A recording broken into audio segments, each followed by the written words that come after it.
40 ಸರಿ ಯಾಕೆ ಈ ರೀತಿ ಮಾಡಿದಂದರೆ ಬೆಡ್ ಎಕ್ಸಸೈಸ್ ಅಂತಾರೆ ಇದನ್ನು. ಹಾಸಿಗೆ ಮೇಲೆ ಪ್ರತಿದಿನ ನಾನು ಬೆಳಗ್ಗೆ ಎದ್ದು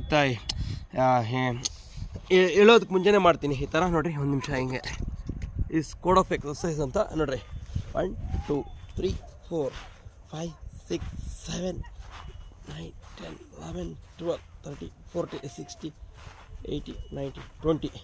ಅದಾದಮೇಲೆ ನೋಡಿ ಈ ಥರ 1 2 3 4 5 6 7 8 9 10 11 12 13 14 15 16 17 18 19 20.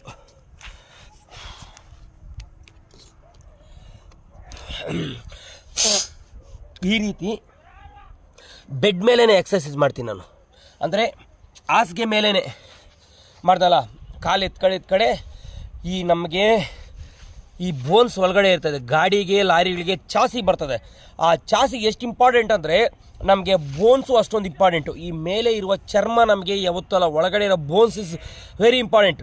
ಒಂದು ಕಲ್ಲನ್ನು ಅಷ್ಟೊಂದು ಗುದ್ದಬಾರ್ದು. ಅಷ್ಟೊಂದು ನಮ್ಮಲ್ಲಿ ಪವರ್ ಎನರ್ಜಿ ಇರಬೇಕು. ಎನರ್ಜಿ ಇರಬೇಕಂದ್ರೆ ಒಳ್ಳೆ ಕ್ಯಾಲ್ಶಿಯಮ್, ಒಳ್ಳೆ ವಿಟಮಿನ್ಸು, ಒಳ್ಳೆ ಇದಿರಬೇಕು. ಪ್ರಕೃತಿ ಇವಾಗ ಪ್ರಕೃತಿ ಮತ್ತು ಕ್ಷಮಿಸಬೇಕು, ಸೂರ್ಯ ಇವಾಗ ಅಸ್ತಮ ಆಗ್ತಾ ಇರಬಹುದು. ಆದರೆ ಇವಾಗ ಈ ಸಮಯದಲ್ಲಿ ಸಿಗುವ ಗಾಳಿ ಎಷ್ಟೊಂದು ಚೆನ್ನಾಗಿರ್ತೈತೆ ಅಂದ್ರೆ ಅಷ್ಟೊಂದು ಚೆನ್ನಾಗಿರ್ತದೆ. ನೋಡಿ, ಕುರಿಗಳು ಮೇಕೆಗಳು ಮನೆಗೆ ಹೋಗುವ ಸಮಯ ನಾವು ಕೆಲವೊಂದು ಚಳಿ ಇರ್ಬೋದು, ಅಸಾಧ್ಯ ಕಾರಣಗಳಿಂದ ಮಾಡೋಕ್ಕಾಗಲ್ಲ ಅಂದ್ಬಿಟ್ರೆ ಸಾಯಂಕಾಲ ಸಮಯದಲ್ಲಿ ಇದೊಂದು ಫಿಸಿಕಲ್ ಎಕ್ಸಸೈಸ್ ಆಗಲಿ, ಈ ಪರಿಸರದಿಂದ ಬರುವ ಗಾಳಿಯನ್ನಾಗಲಿ ತಗೊಳ್ಬೇಕು. ನೋಡಿರಿ, ಎಲ್ಲ ಪ್ರಾಣಿಗಳೆಲ್ಲ ಮನೆಗೆ ಹೋಗ್ತೈತೆ. ನೋಡಿ, ಬ್ಯಾಡ್ ಏನು ಮಾಡೋಕ್ಕಾಗಲ್ಲ, ಅದು ಮಾತಾಡ್ಬೇಕು. ಆ ಥರ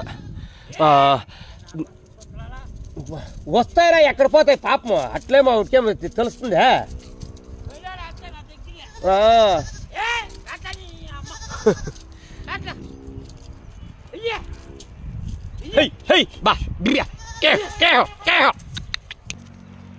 ನೋಡಿ, ಅಮ್ಮ ಸಾಂಬಾರ್ ಪೇಪರ್ ತಿಂಟು ಸುಡಿ, ಸಾಂಬಾರ್ ಪೇಪರ್ ತಿನ್ಕೊನೆ ಇದೆ, ತಿನ್ಕೊನೆ ಸುಡಿ, సాంబార్ పేపర్ తింటాం చూడి. పారేసినా తినేసినా